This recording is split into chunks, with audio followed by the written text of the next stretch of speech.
ఓం శుక్లాంబరధరం విష్ణుం శశివర్ణం చతుర్భుజం ప్రసన్నవదనం ధ్యాయేత్ సర్వవిఘ్నోపశాంతయే. సుందరకాండ తరువాయి భాగం. రావణుని ములుకుల వంటి పలుకులు గుర్తుకు తెచ్చుకొని వైదేహి సింహం బారిన పడిన ఏనుగు వలె భయకంపితురాలై ఇలా తలపోసింది. అకాల మృత్యువు రాదని పెద్దలు చెప్పారు. అది వాస్తవమే. వీరందరూ ఇంతగా నన్ను భయపెడుతున్నప్పటికీ నేను ఇంతకాలం జీవించి ఉన్నాను. ఇంత దుఃఖంతో కూడా ముక్కలు కాలేదంటే నా హృదయం ఎంతో కఠినమైందే ఉండాలి. 2 నెలల గడువు ముగియగానే రావణుడు నన్ను చంపించి తీరుతాడు. మాయావి అయిన మారీచుడు రామలక్ష్మణుని ఇప్పటికే అంతం చేసి ఉంటాడు. పతినే దైవంగా భావిస్తూ నేల మీద పడుకుంటూ ఓర్పు కలిగి పాతివ్రత్య ధర్మాన్ని పాటించే నాకు ఈ దురవస్థ ఎందుకు ప్రాప్తించింది? ధర్మాచరణ పాతివ్రత్యం నిష్ఫలాలేనా? వనవాసానంతరం రాముడు అయోధ్య చేరి అక్కడి అంగనలతో గడుపుతూ సుఖిస్తాడా? ఏమైనా నేను రామభద్రుణ్ణే తలుచుకుంటూ కృషించి మరణిస్తాను. నా బతుకు దుర్భరమైంది. విషం తాగి గాని కత్తితో పొడుచుకొని గాని ఈ జీవితాన్ని అంతం చేస్తామనుకుంటే విషం గాని కత్తి గాని నాకు లభించే అవకాశం లేదు. ఇదిక ఉరి వేసుకోవడం ఒక్కటే నాకు శరణ్యం అని తలపోసింది. పొడవైన తన కేశాలను మెడ చుట్టూ చుట్టుకొని సింసుపా వృక్షం కొమ్మ వద్దకు వచ్చి ఉరి వేసుకోవడానికి సిద్ధపడింది. ఆ సమయంలో సీతాదేవి ఎడమ కన్ను, ఎడమ భుజం, ఎడమ తొడ అదిరాయి. చీర చెంగుతో కొంచెం జారింది. ఇన్ని శుభశకునాలు గోచరించడంతో ఎండకు వాడిన మొక్క వర్షం పడి పునరుజ్జీవనం పొందినట్లు మైథిలి హృదయంలో శోకం సన్నగిల్లి సంతోషం అంకురించింది. సింసుపా వృక్షం మీద కూర్చుని ఉన్న హనుమ అక్కడ జరుగుతున్నంత చూస్తున్నాడు. రాక్షస స్త్రీల బెదిరింపులు, త్రిజట స్వప్న వృత్తాంతం, సీత మాటలు విన్నాడు. జానకి ఆత్మహత్యా ప్రయత్నాన్ని చూసి సకల వానరులు వెతుకుతున్న వైదేహిని చూడగలిగాను. జన్మించింది మొదలు విచారం ఎరుగని ఈమె ప్రస్తుతం శోకదేవతలాగా ఉంది. ఇప్పుడు నేను ఈమెకు ఓదార్పు కలిగించాలి, లేకుంటే ఆమె ప్రాణత్యాగం చేయవచ్చు. సీతమ్మతో మాట్లాడి తన సందేశం తీసుకోకుండా తిరిగిపోతే రాముడు చూపులతోనే నన్ను కాల్చివేస్తాడు. అంతేకాదు, జానకి ప్రాణత్యాగం చేసిన తర్వాత రామలక్ష్మణులు, సుగ్రీవాదులు వచ్చిన ప్రయోజనం ఏముంటుంది? ఇప్పుడు నేను ఏ భాషలో మాట్లాడాలి? సంస్కృతంలో సంభాషిస్తే అది బ్రాహ్మణుడైన రావణాసురుని భాష. అతడే ఈ రూపంలో వచ్చాడని జానకి భావించవచ్చు. కాబట్టి మానవ భాషలోనే మాట్లాడతాను. నేరుగా వెళ్ళి సంభాషిస్తే ఆమె నా రూపాన్ని చూసి కామరూపంతో వచ్చిన రావణుడనుకొని భయపడి అరవవచ్చు. వెంటనే రాక్షస స్త్రీలు ఆయుధాలతో వచ్చి నన్ను పట్టుకునే ప్రయత్నం చేసి వీలుగాక రాక్షసులను పిలుస్తారు. రాక్షసులు నన్ను పట్టుకున్నా వధించినా నేను పడిన శ్రమంతా వృధా అవుతుంది.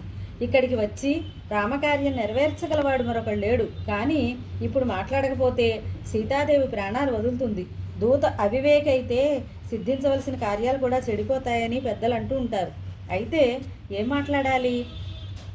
వైదేహి నిరంతరం రామచింతనలో ఉంటుంది కాబట్టి ఆ రాముని గురించే చెప్తాను. అప్పుడు సీతమ్మ ఆత్మహత్యా ప్రయత్నం మానుకుని ఉత్సాహంగా వింటుంది అని బాగా యోచించి రామకథాగానం చేయసాగాడు. రాజా దశరథో నామ రథకుంజరవాజిమాన్.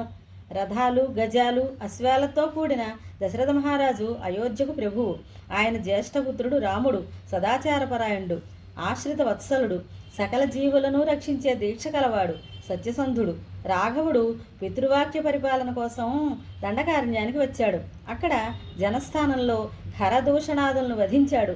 అది తెలిసి రావణుడు మాయాలేడి ద్వారా వంచన చేసి ఆయన భార్యను అపహరించాడు. పత్నిని వెతుకుతూ రాముడు కిష్కింధకు వచ్చి వానరరాజు సుగ్రీవునితో సఖ్యం చేసుకొని అతడి అన్న వాలిని వధించాడు. సుగ్రీవుని కిష్కింధకు రాజును చేశాడు. అనంతరం సుగ్రీవుని ఆజ్ఞానుసారం లక్షల కొలది వానరులు సీతాదేవి జాడ తెలుసుకోవడానికి నలుదిక్కులకు బయలుదేరారు. దక్షిణ దిశగా వచ్చిన వానరులు జటాయువు సోదరుడైన సంపాతి చెప్పగా జానకి లంకలో ఉన్నట్లు తెలుసుకున్నారు. ఆ వానరుల్లో ఒకడినైన నేను సముద్రం దాటి లంకకు వచ్చాను. ఆ మాటలు విన్న సీతకు ఆశ్చర్యం కలిగింది. ముఖం పైకెత్తి కన్నులు విప్పి చూసింది. హనుమ కనిపించాడు. కలగంటున్నానా, మేలుకొని ఉన్నానా అనుకుంటూ మళ్ళీ కన్నులు తెరిచి చూసింది. కపిశ్రేష్ఠుడే కనిపించాడు. స్వప్నంలో వానర దర్శనం అశుభం కదా. రామలక్ష్మణులు శుభమవుగాక, మా తండ్రి జనక మహారాజునకు మంగళమగుగాక అనుకుంది. మళ్ళీ నేను నిద్రపోవటం లేదు కదా, నా కళ ఎలా వస్తుంది? నిరంతరం రామచింతనలో ఉండటం వల్ల రామకథ నా మనసులో మెదిలిందేమో, కానీ అలా అనిపించడం లేదు. మళ్ళీ చెట్టు మీద నుండి వినిపించినట్లుంది. దేవేంద్రునికి, బృహస్పతికి, అగ్నిహోత్రునికి, బ్రహ్మదేవునికి నమస్కరిస్తున్నాను. ఈ వానరుడు ఆడిన మాటలు యథార్థాలు కావాలి అని తలపోస్తుండగా మారుతి వృక్షం దిగి వినయంగా చేతులు జోడించి ఆమె ఎదుట నిలిచాడు. హనుమ సీతతో, ఈ చెట్టు కొమ్మను ఆనుకొని నిలబడి, నీవు ఎవరివమ్మా? మాసిన చీరతో కన్నీటితో ఉన్న నీవు దేవకాంతవా? నాగ గంధర్వ యక్ష కిన్నెరల్లో ఏ జాతికి చెందిన దానివి? నీ దివ్య సౌందర్యం దేవతలను తలపిస్తున్నది. చంద్రుని విడిచి భూమికి దిగి వచ్చిన రోహిణివా? వశిష్ఠుని వదిలి వచ్చిన అరుంధతివి కాదు కదా? నీ తల్లిదండ్రులు ఎవరు? ఎందుకు శోకిస్తున్నావు? నీ శరీర లక్షణాలు చూస్తే పట్టమహిషిలాగా ఉన్నావు. జనస్థానంలో రావణుడు అపహరించి తెచ్చిన సీతాదేవి కాదు కదా? తపస్వినిలాగా ఉన్న నీ వేషం చూస్తుంటే రామచంద్రుని ధర్మపతినిలాగే కనిపిస్తున్నావమ్మా అన్నాడు. రాముని పేరు వినగానే ఆనందంతో సీత, నేను రాజ్యశ్రేష్ఠుడైన దశరథ మహారాజు కోడల్ని, విదేహాధిపతి అయిన జనకుని పుత్రికను, రామచంద్రుని ఇల్లాలిని. వివాహమైన తర్వాత 12 ఏళ్ల పాటు భర్తతో కలిసి సకల భోగాలు అనుభవించాను. 13వ ఏట నా పతికి పట్టాభిషేకం చెయ్యాలని మా మామగారు సంకల్పించారు. అది తెలిసి మా పిన్నత్త కైకేయి రామునికి పట్టాభిషేకం చేస్తే తాను ప్రాణాలు వదులుతాన్ని హెచ్చరించి రాముడు అరణ్యానికి పోవాలని పట్టుబట్టింది. ఆ మాటలు విని దశరథుడు మూర్ఛపోయాడు. తండ్రి మాటలను తలదాల్చిన రాముడు వనవాసానికి బయలుదేరుతుంటే నేను కూడా ఆయనతో పాటు ప్రయాణమైనాను. రాముని తమ్ముడు లక్ష్మణుడు మమ్మల్ని అనుసరించి వచ్చాడు. దండకారణ్యంలో మేము నివసిస్తూ ఉండగా దురాత్ముడైన రావణుడు నన్ను అపహరించి ఇక్కడికి తెచ్చాడు. తనను వరించడానికి నాకు 2 నెలల గడువు ఇచ్చాడు. ఆ గడువు దాటగానే నాకు మరణమే శరణ్యం అని పలికింది. జానకి చెప్పింది విని హనుమ, అమ్మా, నేను రాముని దూతను. రామచంద్రుడు కుశలంగా ఉన్నాడు. నీ క్షేమ సమాచారం తెలుసుకొని రమ్మన్నాడు. నిరంతరం అన్నను సేవించే లక్ష్మణస్వామి నీ పాదాలకు ప్రణామాలు తెలపాడు అన్నాడు. రామలక్ష్మణుల క్షేమ సమాచారాలు విన్న జానకి సమస్త అవయవాలు సంతోషంతో ఉప్పొంగాయి. కళ్యాణి బతగాధేయం లౌకికి ప్రతిభాతి మే ఏతి జీవంతమానందో నరం వర్ష శతాదపి. జీవించి ఉంటే మానవుడు 100 ఏళ్లకైనా ఆనందం పొందుతాడనే లోకోక్తి నా విషయంలో నిజమైనట్లుంది. నీ మాటలు వింటుంటే నాకు రామలక్ష్మణులతో మాట్లాడుతున్నంత ఆనందంగా ఉంది అంటూ ఉండగా మారుతి మెల్లమెల్లగా ఆమె వద్దకు నడిచాడు. అంతలో సీతకు అతడు వానర రూపంలో వచ్చిన రావణుడేమో అనే అనుమానం కలిగింది. అయ్యో, ఇతడికి నా విషయం చెప్పి తప్పు చేశానే అనుకుంటూ చెట్టు కొమ్మను వదిలి నేలకు జారింది. హనుమ వైదేహిని సమీపించి నమస్కరించాడు. జానకి, నీవు మాయారూపంలో వచ్చిన రావణుడవేనా? జనస్థానంలో పర్ణశాలకి ఇలాగే మారువేషంలో వచ్చావు. ఓ రాక్షస, నిద్రహారాలు లేక కృషించిన నన్ను ఇంకా ఎందుకు బాధిస్తావు అని మళ్ళీ వితర్కంలో పడింది. మారుతితో సౌమ్యమైన నీ రూపం చూస్తుంటే నాకు మనసులో ప్రీతి కలుగుతున్నది. నీవు రాముని దూతవే అయితే రాముని రూపురేఖలు, గుణగణాలు వర్ణించు, అప్పుడు నీ మాటలు విశ్వసిస్తాను అని పలికి మౌనం వహించింది. సీతమ్మకు తనపై పూర్తిగా నమ్మకం కలగలేదని గ్రహించి హనుమ, తల్లి, రాముడు సూర్యునితో సమానమైన తేజస్సు గలవాడు. చంద్రుని వలె సర్వ ప్రాణులకు ఆహ్లాదం కలిగించేవాడు. విష్ణువు వంటి పరాక్రమవంతుడు. బృహస్పతిలాగా సత్యవాక్కులను మధురంగా పలికేవాడు. మన్మధుని వంటి సౌందర్యవంతుడు. శ్రేష్ఠుడైన మహారథుడు. అవసరమైన చోట ఆగ్రహించి దెబ్బతీసేవాడు. ఆ మహావీరుడు పర్ణశాలలో లేనప్పుడు రావణుడు నిన్ను అపహరించి తెచ్చాడు.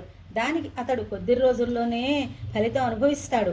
నీ వియోగ దుఃఖంతో రామచంద్రుడు నిరంతరం నీ గురించే చింతిస్తున్నాడు. ఆయన తమ్ముడు లక్ష్మణుడు, మిత్రుడు, సుగ్రీవుడు అందరూ నీకు పాదాభివందనాలు తెలిపారు. అచిరకాలంలోనే నీవు వారిని అందరినీ చూడబోతున్నావు. నేను వానరరాజైన సుగ్రీవుని మంత్రిని. నా పేరు హనుమంతుడు. నా బలంతో సముద్రాన్ని దాటి వచ్చాను. నేను మాయావిని కాను. నన్ను విశ్వసించు తల్లి అన్నాడు. హనుమ చెప్పింది విని జానకి, రామలక్ష్మణులు ఎలా కలుసుకున్నావు? వారికి వానరులతో సమాగమం ఎలా కలిగింది?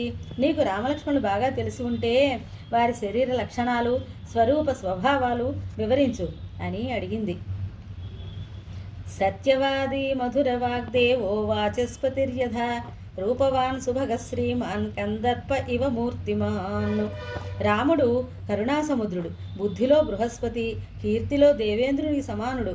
భూదేవి అంతటి సహనం గలవాడు, స్వధర్మాన్ని రక్షించుకునేవాడు, చాతుర్వర్ణాలను కాపాడేవాడు, మర్యాద పురుషోత్తముడు, బ్రహ్మచర్య వ్రత దీక్షాపరుడు, సత్పురుషులకు ఉపకారం చేసేవాడు, ఐహిక ఆముష్మిక కర్మలను ప్రోత్సహించేవాడు, రాజనీతి విశారదుడు, బ్రాహ్మణులను పూజించేవాడు, వినయ సంపన్నుడు, శత్రు భయంకరుడు, వేదవేత్త, ధనుర్వేదంలో నిష్ణాతుడు. ఇక ఆయన రూపం అంటావా? పూర్ణచంద్రుని వంటి ముఖం, తామర రేకుల వంటి కన్నులు కలవాడు, 8 అడుగుల పొడవు కలవాడు, ఆజానుబాహుడు, విపులాంశో మహాబాహు కంబుగ్రీవ సుభానన గూఢజతృసుతామ్రాక్షో రామోదే విజనైశ్రుత. భుజసంధి కలిగినవాడు. రాఘవుని కంఠస్వరం దుందు విద్వన్లాగా ఉంటుంది. సౌష్ఠవమైన శరీరంతో శ్యామల వర్ణంతో విరాజిల్లుతూ ఉంటాడు.